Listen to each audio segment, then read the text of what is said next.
In Genesis chapter 2, you start to see a lot of discrepancies starting to come out. And one of the first discrepancies is the introduction of a new God called Lord God. In Genesis chapter 1, there's always been God, but in chapter 2, all of a sudden, there is a new God, and he starts to retell the history of creation, where he's the one creating it and not God creating it. Or really, he's trying to assume the position as God, but they have renamed him and he is now Lord God. One of the first things that he does that's inaccurate is he is continuing to work after the sixth day, because in chapter 1, you have God completing his work on the sixth day, stating that everything is good and that the seventh day is for rest. But when you go into Genesis chapter 2, you have Lord God continuing to work. He's not resting. So I'm going to go through Genesis chapter 2 with you so that you can see all the discrepancies. Genesis chapter 2 is an easy read. You should definitely try to read it and compare it with Genesis chapter 1 and note the differences that I'm going to point out to you now. So, thus the heavens and the earth were finished, and all the host of them. So, remember that everything was finished, everything in the earth was complete, every single thing was complete. And on the seventh day, God ended his work which he had made, and he rested on the seventh day from all his work that he had made. So remember, I'm telling you, God had finished all his work. On the seventh day, he started resting. And God blessed the seventh day and sanctified it, because that in it he had rested from all his work, which God created and made. So, this is going to be the end of God. This is the last time you're going to hear about God. You're going to now start hearing about Lord God in Genesis 2, verse 14, because now he's going to be introduced and they're going to attempt to rewrite history. Or I shouldn't say they're going to attempt to rewrite history, because which one is correct? I don't know if chapter 1 is correct, and I don't know if chapter 2 is correct, but there are opposing chapters in my view. So this is Genesis chapter 2, verse 4. These are the generations of the heavens and of the earth when they were created in the day that the Lord God made the earth and the heavens. So now we are starting to see them introduce the Lord God, and they're saying that He's the one that created the heaven and the earth. And this is actually a motif that runs through the Bible. They'll say, these are the generations. This is the history. This is what happens. When they want to tell the story or retell the story in their way, they'll say, this is the history. This is the generation. This is how it was. Even though in prior chapters, you can see that the way that it was or the way that it was written is different. So I don't know if the writers of the Bible, they were different, like everyone got a different chapter and they just didn't reread each other's work, but you'll see that they're different. So it says, these are the generations of the heavens and of the earth when they were created in the day that the Lord God made the heaven and the earth. And every plant of the field before it was in the earth, and every herb of the field before it grew, for the Lord God had not caused it to rain upon the earth, and there was not a man to till the ground. Not a man to till the ground, though man was already created in chapter 1. But there went up a mist from the earth and watered the whole face of the ground. And the Lord God formed man of the dust of the ground and breathed into his breathed into his nostrils the breath of life, and man became a living soul. So remember now, man had already existed from chapter 1. Man had already existed on day number 6. And the Lord God planted a garden eastward in Eden, and there he put the man who he had formed. And out of the ground made the Lord God to grow every tree that is pleasant to the sight and good for food, the tree of life also in the midst of the garden, and the tree of knowledge of good and evil. So now we can see that there are two trees in the midst of the garden. A lot of times people think that really the only tree that was there was the tree of knowledge, but there was actually two trees. And if you go to Revelation 22 also talks about these two trees, but they're not two trees in the sense of there's a tree of life and the tree of knowledge. The two trees that Revelation talks about is the tree of life. So Revelation is saying they're not two trees, they're only, um, actually, Revelation is saying that there are two trees, but they're the same. There are just the tree of life. Two trees, and both trees are the tree of life. There is no tree that is the tree of knowledge. It's my opinion that the tree of knowledge doesn't exist. The tree of the knowledge that they're speaking of is just the information that the serpent came and gave to Eve, gave to both of them, is the information that he told them, which the information that he told them was knowledge.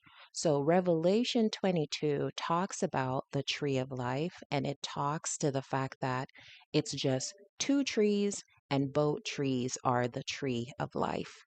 But here, Lord God, he tells the story his way, and he says, and out of the ground, this is chapter 2, verse 9, and out of the ground made the Lord God to grow every tree that is pleasant to the sight and good for food, the tree of life also in the midst of the garden, and the tree of knowledge of good and evil.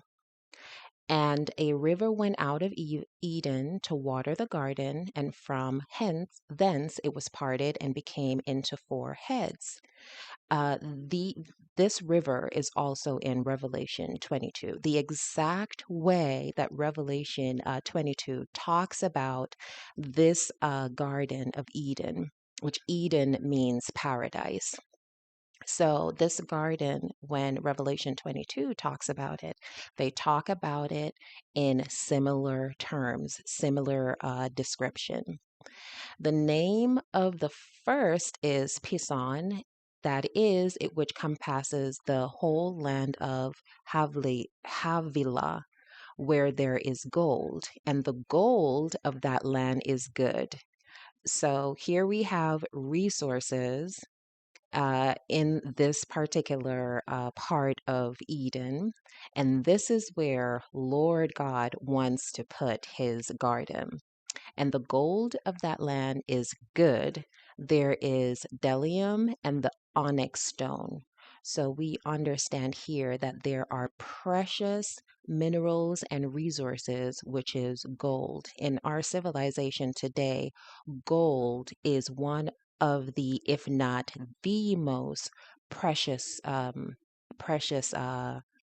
stone element, whatever you want, resource that exists, because actually our currency was all gold for a while. So even in the beginning, in the time of creation, for some reason, it's extremely important for Lord God that there is gold there, and that we know that this particular gold that's there is good. This information is in the Bible. And the name of the second river is Gihon. The same is it that compasses the whole land of Ethiopia. So, Ethiopia, these are places that we know of, is actually still on our map today. And the name of the third river is Hizekil. That is it which goeth towards the east of Assyria. And the fourth river is the Euphrates. And the Lord God took the man and put him in the Garden of Eden to dress it and to keep it. And so I want to ask you, where did Lord God take the man from? It's extremely important for us when we're reading the Bible to read it in practical terms because we're living practical lives. We're living in reality. So the Lord God took the man. Where did he take the man from? The only place that I can imagine that he's taking the man from is when Cain killed Abel, and Cain was cast out of the region that they were in. And he says, I can't go out there because if I go out there, they'll kill me. And it's like, who is out there? I thought you were the first family. Who is going to be out there to kill you? So it seems to me that Lord God took this man, it seems like he took them from wherever out there was and brought man into the Garden of Eden.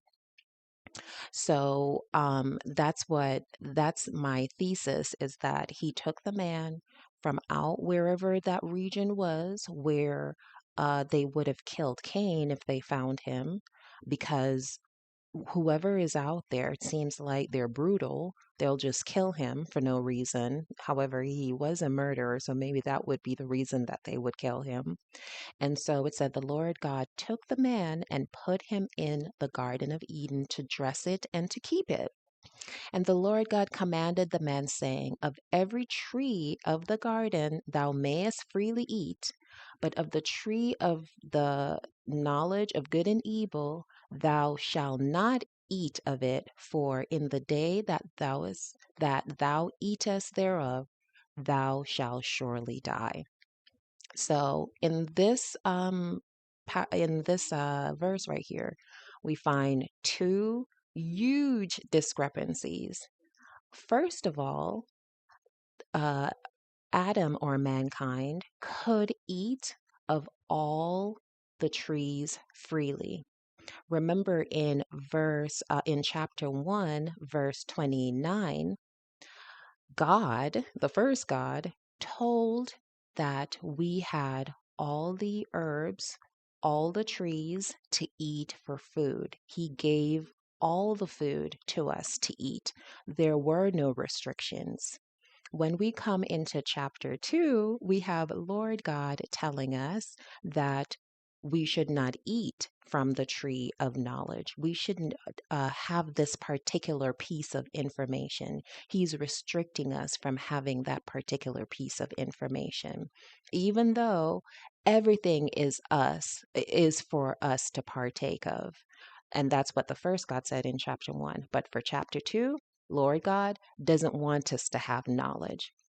The next thing is Lord God says, and for in the day that thou eatest thereof, thou shalt surely die, which did not happen because when Adam and Eve did eat the fruit, they did not die. When they discovered what the knowledge was, they did not die. So this is two huge discrepancy here that's really important for you to know. And someone might say, well, the body died. We are now going to die. But really, the tree of life was there, and so we were not eating from the tree of life. So we were dying anyways. To say that we were going to live forever in this particular state that we're in, and us taking of the fruit, that now our bodies were dying. No, our bodies were already dying because we had not started eating from the tree of life. Before we could have started eating from the tree of life, remember, Lord God kicked us out of the garden. As a matter of fact, he says in chapter 4, He says, now that they have the knowledge that the tree of life is there, lest they stretch their hand out and start eating from the tree of life and live forever and be like us, like gods. We have to kick them out of the garden. So we were already in a state that we were going to die. So, chapter 2, verse 18, and the Lord God said, it is not good that the man should be alone. I will make him an helpmeet for him. So, God says, it is not good for man to be alone, and I'm going to make him a helpmeet. So just look at what Lord God starts doing when he discovers that it's not good for man to be alone. And out of the ground the Lord God formed every beast of the field and every fowl of the air, and brought them unto Adam to see what he would call them. And whatsoever Adam called every living creature, that was the name thereof. So it says, and Adam gave names to all cattle, and to the fowl of the air, and to every beast of the field. And for Adam there was not found an helpmeet for him. So the Lord God realizes that Adam is probably lonely. He needs a helpmeet, right? And what does he decide to do? He decides to start forming animals to be the helpmeet for Adam. Now, you must appreciate that this makes absolutely no sense because in the first chapter of Genesis, it says that he made them male and female. So Lord God should have known right here that if he's going to make anyone to be a helpmeet for Adam, he should have made the female. Why would he make the animals to bring to Adam to name? And the activity of naming means sexual intercourse. The reason why it means sexual intercourse is because the whole mandate of creation is to be fruitful and to multiply. That's what God said in chapter 1. I make these things be fruitful and multiply. So when Lord God brings these animals to Adam to be a helpmeet, is to find out what compatibility exists between Adam and these animals. And these animals could not be fruitful, could not multiply, could not procreate with Adam. I know that this sounds shocking what I'm saying, but this is how it's being read, right? Because you have God in chapter 1 saying he made, he male. He made them male and female. So automatically Lord God, now this new character, should have known that if he's going to create anyone for Adam, he should have created the female. And that's why this is one of the reasons that it makes no sense. It makes no sense at all. It's in total chapter 2 is in a contradiction to chapter 1. So he says, and Adam gave names to all the cattle, and to the fowl of the air, and to every beast of the field. But for Adam there was not found a helpmeet for him. Remember, the helpmeet was supposed to be the female that this Lord God should have known to make. But instead, in chapter 2:19, and out of the ground the Lord God formed every beast of the field and every fowl of the air, and brought them unto Adam to see what he would call them. Why is he bringing animals to Adam for Adam to procreate with, which is what is God's mandate in chapter 1? Very, very interesting. Now we go down to chapter 2, verse 21. And the Lord God caused a deep sleep to fall upon Adam, and he slept, and he took out of his ribs and closed up the flesh there instead thereof. So he caused Adam to sleep and did some technology. We don't know what was done to Adam, but we do know that man have the sex chromosomes X and Y. We do know that man have the sex chromosome X and Y. And so we do know that women have the sex chromosome XX. Men have XY, women have XX. Or males have XY, females have XX. So because Adam has both, which determines sex, it would make sense that Adam or Eve would have to be pulled from Adam. So it makes sense that females would have to be pulled from males because males have both the XY chromosome and females only have the XX chromosome. So it looks here that they put Adam, Lord God put Adam to sleep, took the X chromosome from his XY chromosome and created Eve, which is created the female because she hasn't been named yet. Created, which the naming is very important for you to understand. He pulled the XX chromosome. He pulled that gender out of Adam. And it says here, verse 22, and the rib which the Lord God had taken from man made he a woman and brought her unto the man.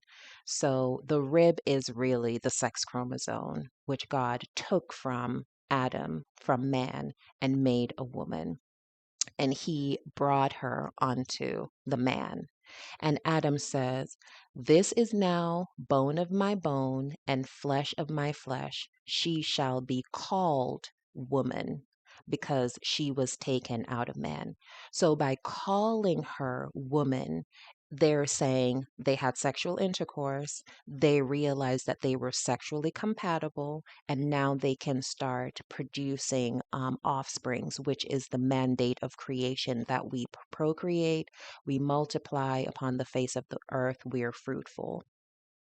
So, uh, therefore shall a man leave his father and his mother, and shall cleave unto his wife, and they shall be one flesh.